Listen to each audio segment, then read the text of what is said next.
작년에 이제 우리 교역자 몇 사람이서 그 순장반에서 특송을 했습니다. 그때 무슨 모임이 이유였는지는 기억이 안 나는데 이제 순장님들을 좀 이제 격려해드리기 위해서 그렇게 특송을 한 것 같아요. 근데 제가 이제 처음 듣는 찬양이었는데 중간쯤 가는데 이렇게 마음이 이렇게 표현하기 어려운 울컥하는 그런 마음이 제게 있었던 걸 기억을 합니다. 그래서 이제 가사를 제가 나중에 다시 검색을 해가지고 이거를 제 컴퓨터에 옮겨다 놓고 이제 가끔씩 들여다보고 그렇게 했는데요. 특별 새벽 부흥의 첫날 첫 시간에 제가 이 찬양 가사를 여러분에게 좀 전해드리고 싶은 마음이 있습니다.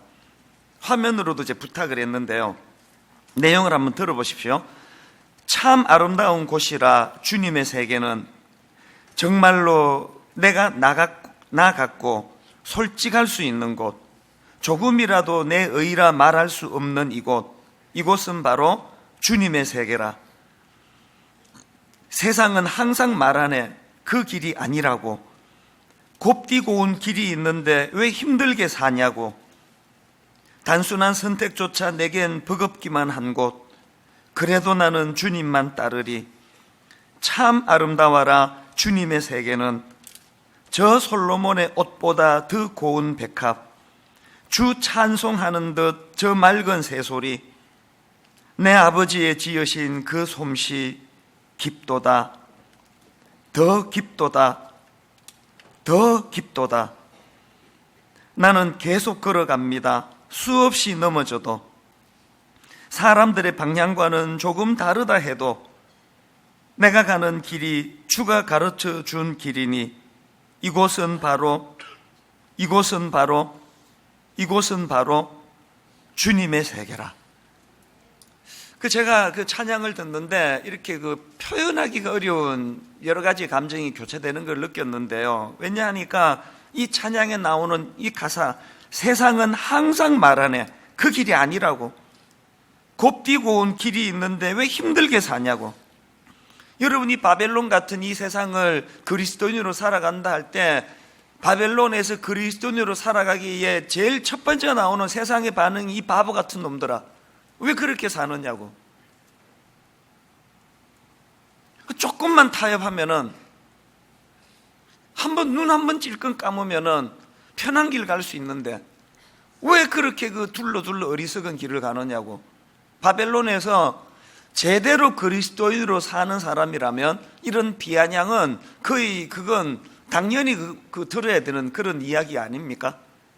그런데 그 다음 가사를 보니까 그럼에도 불구하고 나는 계속 걸어갑니다. 수없이 넘어져도, 또 사람들의 방향과는 조금 다르다 해도 내가 가는 그 길이 주님이 가르치신 그 길이기 때문에 나는 계속 그 길을 걸어갑니다. 이게 참 마음을 울컥하게 하는 거예요. 제 지난 세월을 쭉 돌아보면 20대 때는 특히 갈등도 많았고 이래갖고는 못 살겠다 해가지고 그냥 교회를 떠나야 되겠다 한 적도 있었고 여러 갈등이 많았지만 그러나 하나님께 반항도 해보고 되들어보기도 하고 왜 넓은 길을 안 주시느냐고 그렇게 항변도 해봤지만 지금 돌아보면은 그래도 꾸역꾸역 또 이 길을 걸어오고 있는 거 아닙니까? 그래도 꾸역꾸역 또 조금 넓은 길로 갔다가 또 정신 차리면 제자리로 돌아 또 이 길로 가고. 근데 제가 오늘 첫날 첫 시간에 우리 청년들에게 특별히 제가 하고 싶은 이야기가 뭐냐면요, 그렇게 여러분 우격 따짐으로도 우리가 이 좁은 길을 걸어가야 되지만 그렇게 걷는 길은 우선 마음에 기쁨이 없습니다. 그리고 오래 못 갑니다. 제가 이 찬양 가사에서 너무나 뭉클한 게 뭐냐면은 세상은 우리를 비웃고 왜 그런 길을 가느냐고, 왜 좁은 길을 가느냐고 그렇게 비아냥거린다 하더라도 나는 계속 걸어갈 수 있는 이 좁은 길, 걸어갈 수 있는 이유가 있다면 찬양 중간의 가사, 참 아름다워라 주님의 세계는 저 솔로몬의 옷보다 더 고운 백합, 주 찬송하는 듯 저 맑은 새소리, 내 아버지의 지으신 그 솜씨 깊도다. 우리가 이 기쁨을 맛보셔야 돼요. 늘 좁은 길을 걸어가 영적인 세계를 보지 못하는 세상 사람들은 그들은 술도 못 마시고 담배도 못 피고 그냥 마음대로 성관계도 제대로 못 갖고 네 원하는 대로 아무것도 못하고 무슨 재미로 사느냐 하지만, 그러나 우리만이 알고 있는 그 기쁨, 주님과 나와 그 깊은 동산을 함께 교제하며 거닐 때 주님 주신 그 기쁨, 그 누구도 알지 못하는 우리의 비밀이 되는, 그래서 주 찬송하는 듯 저 맑은 새소리, 내 아버지의 지으신 그 솜씨 깊도다. 옛날 어른들은 이걸 그 찬양 있지 않습니까? 알 사람이 없도다. 지금 가사가 그거밖에는 생각이 안 나요 지금. 저 장미꽃 위에 있을 아직 맺혀있던 그때에 쭉 나가가지고 후렴이 어떻게 돼요? 후렴이 알 사람이 없도다. 그 앞에 알 사람이 없도다. 예, 알 사람이 없어서 그 집에 가서 한번 찾아보세요. 주님 나와 동행을 하면서 나를 친구 삼으셨고, 또 그런가 하면은 또 그 다음 가사가 뭐예요? 주님 나와 동행을 하면서 나를 친구 삼으셨네. 우리 서로 받은 그 기쁨은 알 사람이 없도다. 우리 서로 받은 그 기쁨은 알 사람이 없도다. 이 기쁨을 우리가 누려야 세상 사람들이 비웃는 그 좁은 길을 갈 수 있는 거거든요. 이번 특세 동안에 이 기쁨을 많이 누리게 되시기를 바랍니다. 오늘 말씀도요, 이런 맥락으로 풀어가고 싶은데요, 제가 어제 살펴본 것처럼 이제 다니엘이 바벨론의 그 세뇌 교육에 거기에 순응하지 않고 도전장을 던지지 않습니까? 그래서 8절에서 이제 다니엘은 뜻을 정하여 왕의 음식과 그가 마시는 포도주로 자기를 더럽히지 아니하리라 이렇게 선포를 하니까 황관장이 깜짝 놀란 거 아닙니까? 10절에서 너희 때문에 내 머리가 왕 앞에서 위태롭게 될 것 같은데 어떻게 그런 위험한 시도를 하느냐고. 그런데 다니엘의 지혜가 놀라운 거예요. 무슨 제안을 하느냐? 12절과 13절. 청하오니 당신의 종들을 열흘 동안 시험하여 채식을 주어 먹게 하고 물을 주어 마시게 한 후에 당신 앞에서 우리의 얼굴과 왕의 음식을 먹는 소년들의 얼굴을 비교하여 보아서 당신이 보는 대로 종들에게 행하게 하소서. 이 참 지혜로운 대안 아닙니까? 그래서 이제 14절에 그가 그들의 말을 따라 열흘 동안 시험하더니 15절에 열흘 후에 그들의 얼굴이 더욱 아름답고 살이 더욱 윤택하여 왕의 음식을 먹는 다른 소년들보다 더 좋아 보인지라. 여기서 그 채식을 먹었다는 건 이 채식의 효능을 다니엘이 알았다는 뜻이 아니에요. 다니엘이 그 열흘 동안 채식만 주구장창 먹은 게 아니에요. 채식을 먹으면서 하나님께 은혜를 구하는 거 아닙니까? 하나님께 비록 아버지 제가 저 기름진 또 영양가 있는 음식을 먹지 못하고 채소로 연명을 하더라도 여기에 하나님 특별한 은혜가 부어져서 그들에게 뒤지지 않는 결과를 하나님 주시기 원합니다. 그렇게 매달려 기도하는 지혜를 다니엘이 보여줬는데요. 오늘 이제 본문이 대략 이제 이런 내용이라서 결과적으로 열흘 후에 얼굴이 더 윤택하고 살이 더욱 윤택하고 또 피부가 또 아름답고 더 좋아지는 결과가 일어났는데, 우리가 늘 신앙생활 할 때 그 조심해야 되는 건 이런 그 피상적인 결과만 똑 따오면 안 된다는 거예요. 결과로 그 채식을 했더니 얼굴이 더 좋아졌다, 이런 결과만 똑 따오시면 안 되고요. 그 과정과 그 이후에 이렇게 하나님 앞에 도전하는 사람들에게 주시는 놀라운 은혜의 축복이 어떤 건가, 이걸 볼 수 있어야 된다는 겁니다.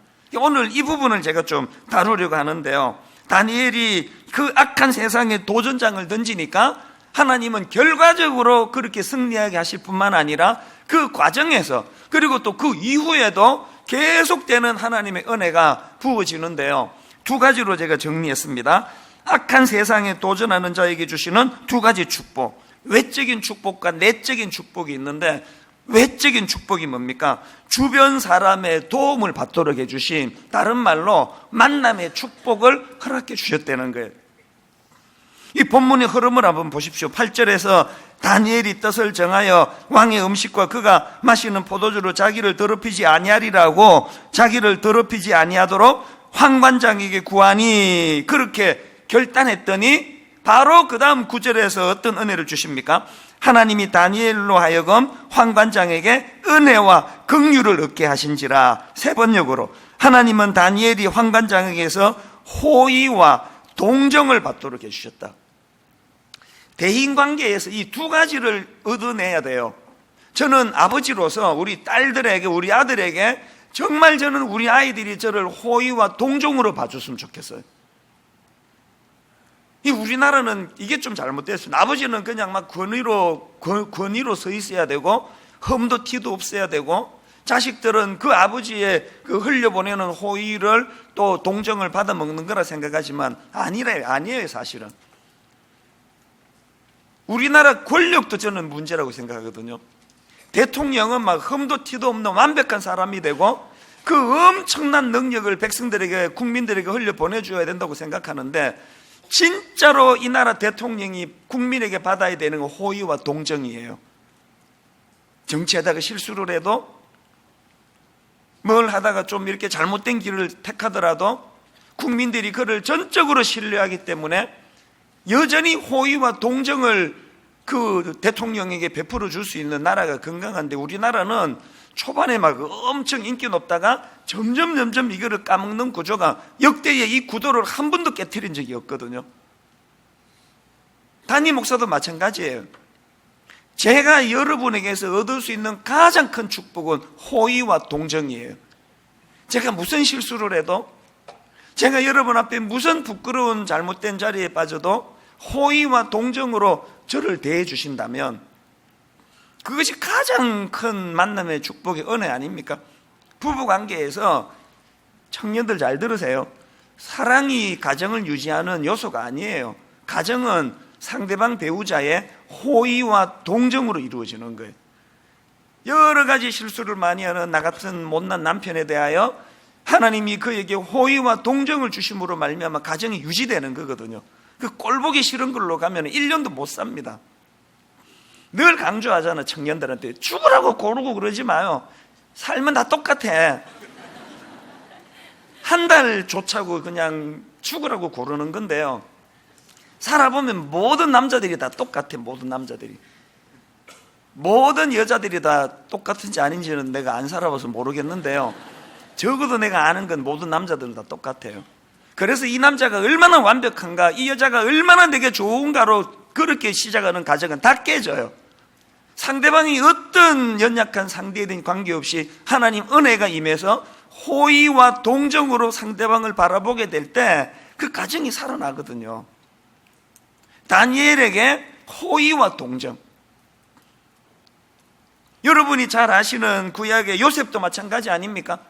요셉이 비록 형들에게 인신매매 당해가지고 남의 나라 팔려가고 이상한 여자 만나가지고 그 요즘으로 말하면 성추행범으로 몰려가지고 감옥에 들어가고 이런 막 굉장히 겉으로 보기에는 이 안 풀리는 꼬인 인생처럼 보이지만, 그러나 요셉의 요셉 된 거는 가장 중요한 거는 보이지 않는 곳에 하나님의 은혜가 뭐예요? 요셉을 만나는 사람마다 그를 호의와 동정으로 바라보게 하는 거예요. 제일 먼저 만났던 그 보디발, 친위대장 보디발 집에 팔려가는데 창세기 39장 4절에 보니까 요셉이 그의 주인에게 은혜를 입어 섬김에 그가 요셉을 가정 총무로 삼고 자기의 소유를 다 그의 손에 위탁하니, 이 오해하시면 안 됩니다. 요셉이 일 잘한 거 사실이에요. 제가 우리 교회에 수십 명의 교역자들을 제가 만나보니까요, 일 잘한다고 꼭 마음이 가는 건 아니더라고요. 일 잘하는데 얄미운 놈이 있어요. 얄미운 놈이. 또 왜 놈이라는 말을. 얄미운 분이 계세요. 얄미운 분이. 일 진짜 잘하는데 얄미워요. 그게 하나님의 사업이기 때문에 내가 얄밉다고 빼고를 못하니까 그런 사람에게는 일을 계속 주지만 마음은 안 가요. 근데 유난히 이거 뭐 시키면 일 못하는 교역자가 나한테 맨날 깨지는 사람이 있는데 이상하게 마음이 가요. 그 사람에게는. 보디발의 집에 그 노예로 팔려가가지고 요셉이 수많은 종들 중에 탁월하게 일 잘해서 뽑혔다 생각하면 그건 오산이에요. 하나님이 다니엘이 뜻을 정하고 그렇게 달려가니까 환관장에게 은혜와 긍휼을 그에게 주신 것처럼 창세기 39장 4절에서 요셉이 그의 주인에게 은혜를 입어서 섬겼대잖아요. 일 잘하려고 애쓰지 말고요, 하나님 제가 뜻을 정할 테니 하나님은 저에게 만남의 축복을 주시되 저를 대하는 직장 상사가, 저를 만나는 학교 교수님이, 저를 대하는 친구가 저에 대하여 은혜와 긍휼, 호의와 동정을 가질 수 있도록 허락해 주시기 원합니다. 우리 자녀들을 위해 기도하실 때도 마찬가지예요. 아버지, 우리 딸, 우리 아들 저 닮아가지고 실수도 많고 허물도 많은데, 하나님, 이 아이들을 만나는 모든 주변 사람들이 우리 아이의 허물로 탓하지 아니하고 은혜와 동정으로 이 아이를 대할 수 있게 해주세요. 제가 1990년에 그 이민 보따리 2개 들고 뜻을 정하여 이제 청소년들을 섬기려는 목사가 되려고 한국으로 돌아왔을 때 고생을 엄청나게 많이 했거든요. 여러분 다 아시지만 그냥 하루 종일 한마디도 못하고 지낼 때도 많고 기숙사에서 그렇게 외롭게 지냈는데요. 그러나 여러분, 저에게 요셉과 다니엘에게 주셨던 공통된 축복을 하나 주셨는데, 이상하게 저를 만나는 사람마다 저를 다 불쌍하게 생각해요. 호의와 동정으로 저를 대해줘요. 누구든지 이찬수 목사는 도와주고 싶어하는 마음이 생긴다는 거예요. 이게 가장 큰 축복이에요. 제가 그러니까 저는 막 계속 어리버리하기만 하면 돼요. 어리버리하기만 하면은 누구든지 와서 저를 도와주고 싶어가지고, 이게 뭐 제가 제일 처음에 국민학교 5학년 부서를 지방에서 대구 서문교회라고 그 교황님 부서를 맡아 처음 그렇게 뭐 전도사 하는데, 지금 내가 28년 안에도 이렇게 어리버리한데, 처음 그거 뭐 얼마나 어리버리했겠습니까? 실수 많이 하고 그러는데, 교사들이 똘똘 뭉쳐가지고 저에게 그냥 동정심을 가지고 저를 바라보시면서 저를 도와주고 싶어 하는데, 호의와 동정을요, 그때는 자취할 텐데 그 달동네에서 아침에 보면은 천사가 다녀가요. 그 반찬통에다가 그 총각 그 전도사 집에 누군지도 몰라요. 이름도 안 밝히고 아침에 보면은 그거 반찬통 놓고, 그 얼마나 불쌍하게 보였으면. 저 30살 넘은 저 전도사가 총각으로 장가도 못 가고 그 달동네에 있는데 그 밥이나 먹고 사나, 너무 불쌍하니까 아침에 와가지고 그 반찬통 놓고 가는 거 아닙니까? 양복 사주겠다는 사람도 많고, 얼마나 이 옷이 그 행사하는데, 호텔에서 행사하는데 5만 원짜리 그 밤업소에서 주로 입는 번쩍번쩍하는 그 양복을 제가 5만 원짜리, 그때는 그거밖에 없어가지고 5만 원짜리가, 그냥 호의와 동정으로. 결혼도 내 그래서 한 거거든. 결혼도 우리 집사람을 이제 그 유아부 전사님이 소개를 해가지고 만났는데, 이게 또 우리 집사람도 호의와 동정으로 이 전도사 하나, 나이 든 전도사 하나 구제해 주는 거 하나님 앞에 가치 있다 그래서 결혼하기로 결정을 했는데, 장모님이 어느 날 보니까 7살이나 많은 33살짜리, 그때 우리 집사는 26살이었는데 이 늙어 빠진 전도사 이거 뭐 어떻게 될지도 모르고 파트타임이고, 이게 뭐 밥이나 뭐 우리 딸 먹여줄 수 있나 아무것도 모르니까 당연히 우리 장모님 입장에서는 갈등이 많은 거 아닙니까? 한 번도 그 목사 사위를 얻을 생각을 한 번도 해본 적이 없으신데, 그 당시로. 그래서 이제 이건 안 된다. 근데 왜 그러느냐? 그럼 뭐 내막이 많았을 거 아닙니까? 제 모르는. 어떻게 장가간지 아십니까? 제가 그때 그 고3 부서를 맡고 있었는데 수많은 학부모들이 저에게 호의와 동정을 베풀어 가지고 장모님 계속 찾아가 가지고 보기는 그래도 그 사람이 괜찮대더라 그러면서 계속 그렇게 설득을 하고, 결정적으로요, 그 당시로 고3부 부장 그 집사님의 그 사모님 집사님, 나 평생 그 은혜를 잊지 못해요. 그 부장 집사님의 아내 되시는 그 집사님이 단판을 지으러 우리 장모님을 만났대. 장모님 나중에 알았어요. 찾아가가지고 다짜고짜 단판을 지었대요. 집사님 왜 이러시느냐고. 집사님 이찬수 전도사 놓치면 큰일 납니다. 이런 사람 없습니다. 그러면서 그냥 무례할 정도로 그렇게 강권을 했다는 거예요. 이상하잖아요. 그 부장 집사님이 또 집사님도 아니고 부장 집사님의 아내가 그렇게까지 그냥 그렇게 장가 보내려고 그럴 이유가 없잖아요.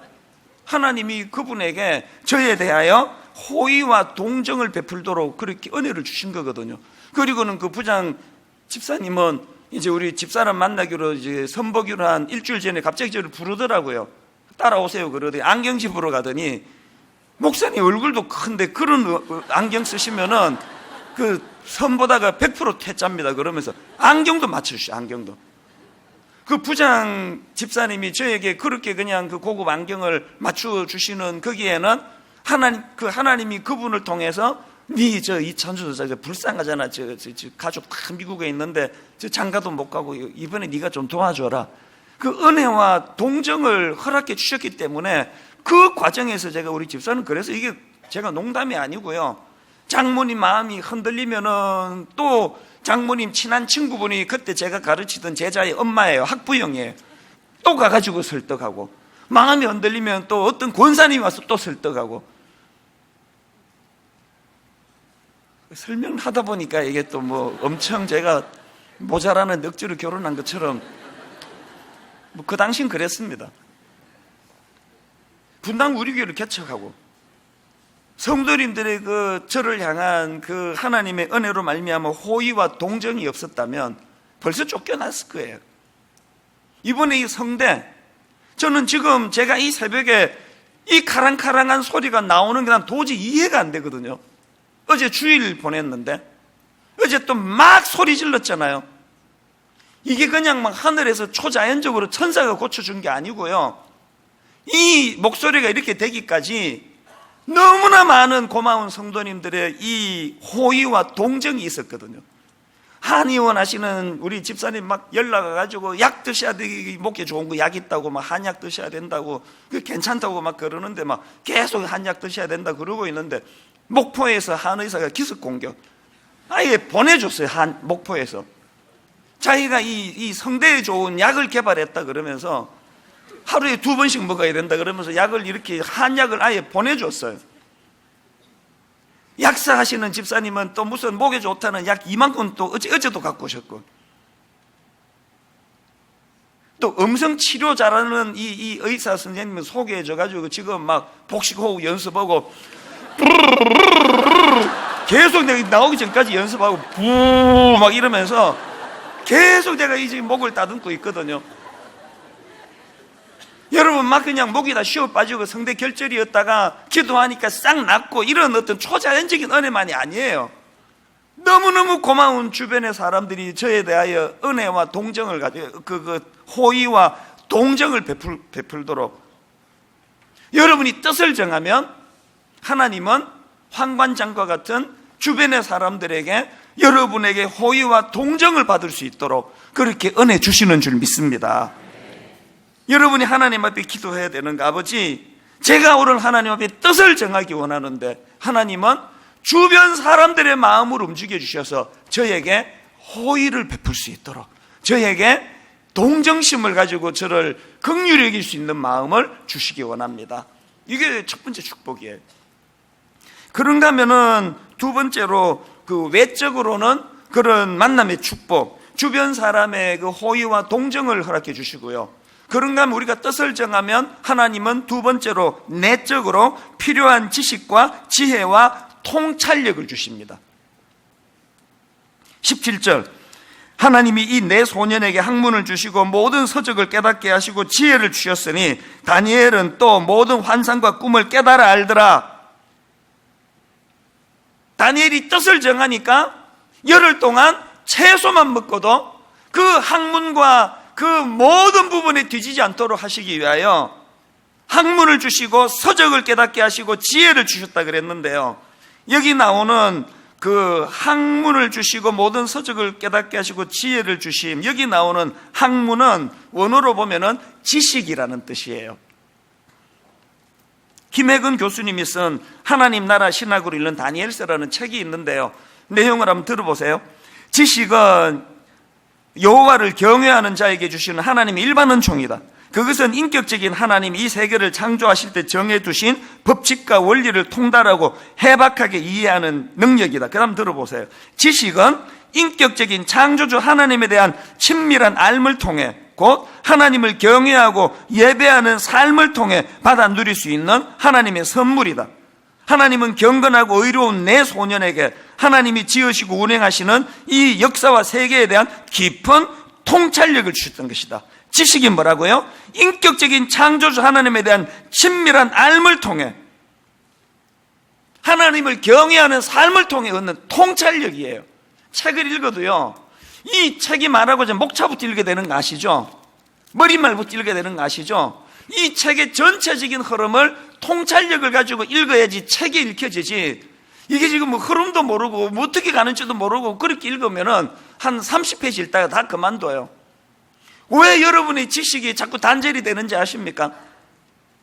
지식이란 거는 인격적인 창조주 하나님에 의해서, 하나님을 경외하고 예배하는 삶을 통해서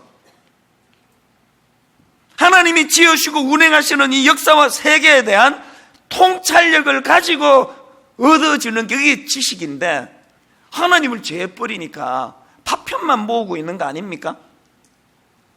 저는 여러분이 세상에 대하여 뜻을 정하고 도전할 때 하나님이 주시는 통찰력, 하나님이 주시는 지식, 하나님이 주시는 학문이 통달되기를 바랍니다. 그런데 두 번째 주시는 게 중요합니다. 학문을 주시고 그 다음에 모든 서적을 깨닫게 하시고, 이 책에 대한 통찰력 아닙니까? 다니엘이 바벨론의 포로로 끌려가가지고 불이익도 많이 당했지만 그가 본 가장 큰 혜택은 뭐예요? 바벨론에 있는 어마어마한 그 고급 학문, 서적들, 책들을 접하게 된 거 아닙니까? 여러분, 믿는 우리가 지식을 얻기 위해서는요, 막 하나님께 기도해가지고 그렇게 그 꿰뚫어지는 지식도 있지만 내가 책 읽고 공부해서 얻어져야 되는 거 아닙니까? 통찰력이라는 거는 책을 통해서 얻어지는 거 아닙니까? 다니엘에게 하나님 주신 축복을 여기에 왜 모든 서적을 깨닫게 하시고 이런 표현을 썼겠냐고요. 우리가 지식 얻기 위한다면, 세상과 하나님을 알아가는 지식을 얻기 위해서는 통찰력이 필요한데, 그 통찰력은 책을 통해서 이루어지거든. 여러분, 책 읽으셔야 돼요. 진짜 책 읽으셔야 돼요. 여러분 손에 들려있는 스마트폰은 여러분의 지식을 잡아먹는 악마예요, 악마. 책 읽으셔야 돼요, 책. 성경, 디모데후서 3장 15절 보세요. 또 어려서부터 성경을 알았나니 성경은 능히 너로 하여금 그리스도 예수 안에 있는 믿음으로 말미암아 구원에 이르는 지혜가 있게 하느니라. 그러면서 구체적으로 16절, 모든 성경은 하나님의 감동으로 된 것으로 교훈과 책망과 바르게 함과 의로 교육하기에 유익하니. 이번 특세가 시작된 오늘서부터 여러분 손에 큐티 책이 손에 들려지기 바랍니다. 성경을 읽어야 돼요, 성경을. 그런가 하면은 경건 서적을 읽어야 돼요. 온 그 쓰레기 같은 이런 그 음란하기 짝이 없는 영화 책들이 난무하는데 경건한 책을 읽어야 돼요. 전공서적. 여러분이 다니엘처럼 세상을 분별할 통찰력을 얻으려면 그 하나님이 책을 통해서 통찰력을 주신다는 걸. 그 다음 나오는 지혜도 마찬가지예요. 이 지혜란 거는 분별력 있는 이성적인 삶의 모습을 묘사하는 단어인데요, 새벽에 제가 이걸 다 하나하나 다루고 싶지만 또 기도해야 되니까, 또 다니엘에게 주신 특별한, 이것도 중요한데 이거는 시간이 없어 다음으로 미루도록 하고요. 어쨌든 여기서 17절에서 중요한 게 뭐냐, 17절을 다시 한번 보시겠습니까? 우리 화면으로 이 내용을 한번 읽어보기 원합니다. 우리 한 목소리로 같이 읽습니다. 시작. 하나님이 이 내 소년에게 학문을 주시고 모든 서적을 깨닫게 하시고 지혜를 주셨으니. 여기에 제가 하나님이 여기다 굵은 글씨로 한 이유가 있습니다. 하나님이 내 소년에게 학문을 주시고, 이게 지금 주어가 하나님이라는 게 왜 중요합니까? 그 당시 최고 앞선다고 하는 바벨론 선진, 바벨론에 가서 많은 책 읽고 공부해서 이렇게 된 게 아니라는 거예요. 주체가 하나님이세요. 근데 여러분, 여기서 제가 발견하는 중요한 포인트, 이거 하나 다루고 오늘 말씀을 좀 이제 정리해야 될 것 같은데요, 제가 여기서 발견하는 중요한 포인트가 하나 있습니다. 지금 어떤 상황입니까? 지금 하나님이 그 내 소년에게 이런 놀라운 역사를 주시는 이 때가 어떤 상황이에요? 1절 다 하시잖아요. 1절. 유다왕 여호야김이 다스린 지 3년이 되는 해에 바벨론 왕 느부갓네살이 예루살렘에 이르러 성을 에워쌌더니 어떤 상황이에요? 하나님이 침묵하시던 시대예요. 선민 이스라엘 백성들이 망하던 상황이에요. 그들이 지금 바벨론에게 이런 수모를 당해도 움직이지 않으시던 하나님의 침묵기.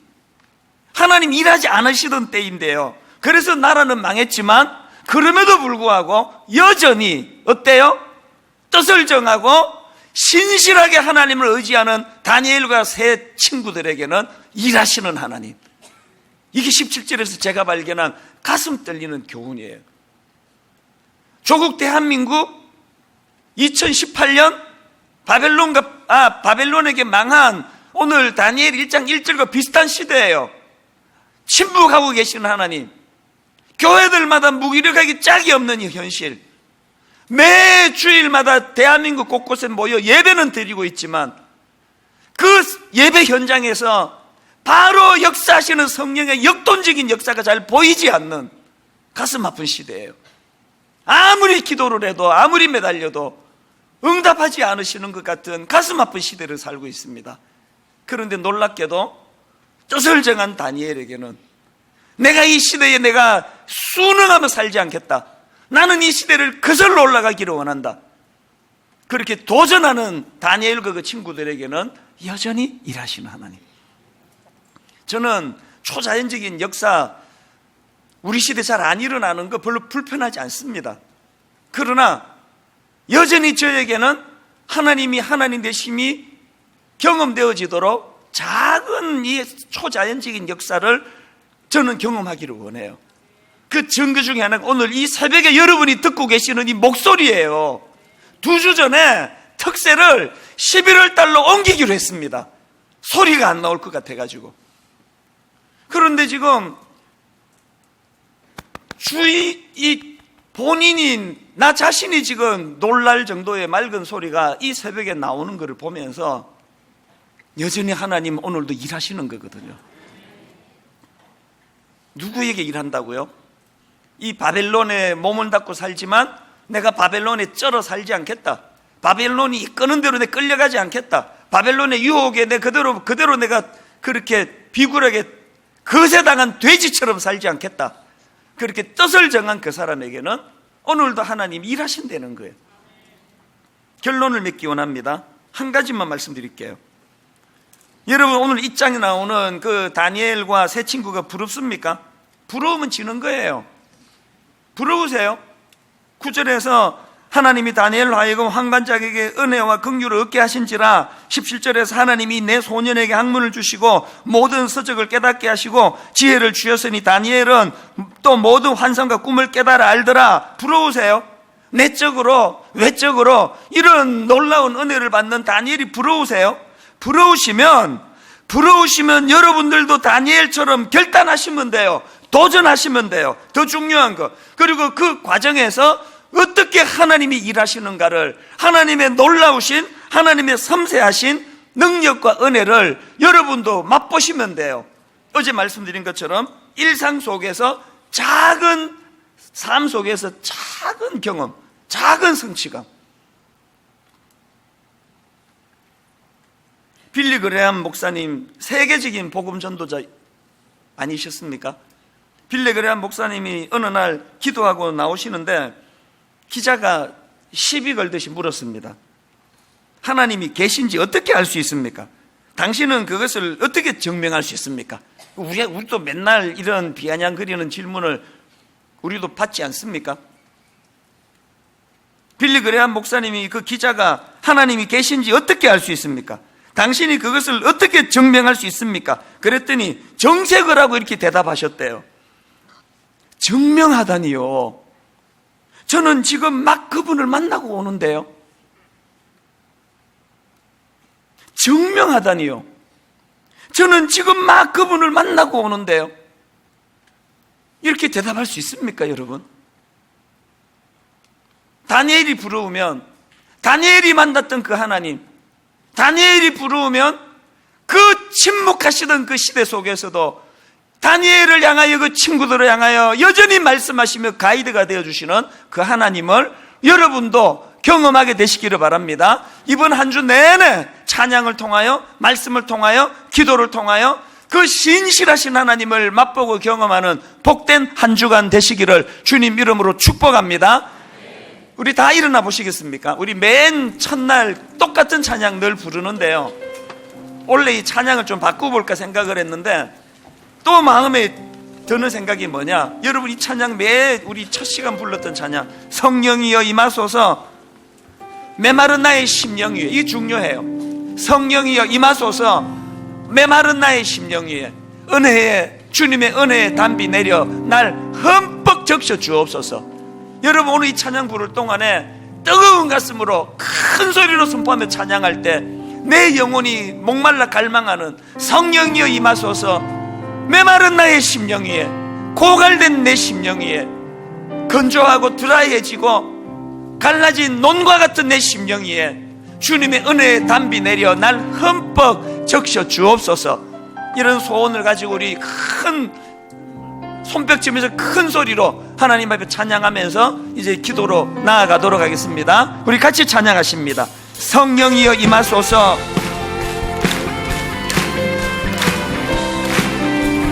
성령이여 임하소서. 어디에? 메마른 나의 심령 위에 주님의 은혜의 담비 내려 날 흠뻑 적셔 주옵소서. 다시 한번 성령이여 임하소서. 어디에? 메마른 나의 심령 위에 주님의 은혜의 담비 내려 날 흠뻑 적셔 주옵소서. 주의 권세, 주의 능력 지금 이 시간 임하셔서 악한 권세 모두 깨뜨리고 주님 나라 임하소서. 아멘. 영광 할렐루야. 예수의 그 피가 내게 승리 주네, 구원이 되시네. 영광 할렐루야. 예수의 이름이 능력되네, 소망이 되시네. 성령이여 임하소서. 성령이여 임하소서. 메마른 나의 심령 위에 주님의 은혜의 담비 내려 나를 벗어서 주옵소서. 주의 권세, 주의 능력, 주의 권세, 주의 능력 지금 이 시간 임하셔서 악한 권세 모두 깨뜨리고 주님 나라 임하소서. 영광 할렐루야. 영광 할렐루야. 예수의 그 피가 내게 승리 주네, 구원이 되시네. 영광 할렐루야. 영광 할렐루야. 예수의 이름이 능력되네. 믿음으로 선포합시다. 영광 할렐루야. 영광 할렐루야. 예수의 이름이가 내게 승리 주네, 구원이 되시네. 영광 할렐루야. 영광 할렐루야. 예수의 이름이 능력되네. 우리 계속해서 믿음으로 선포합시다. 거룩하신 성령이여.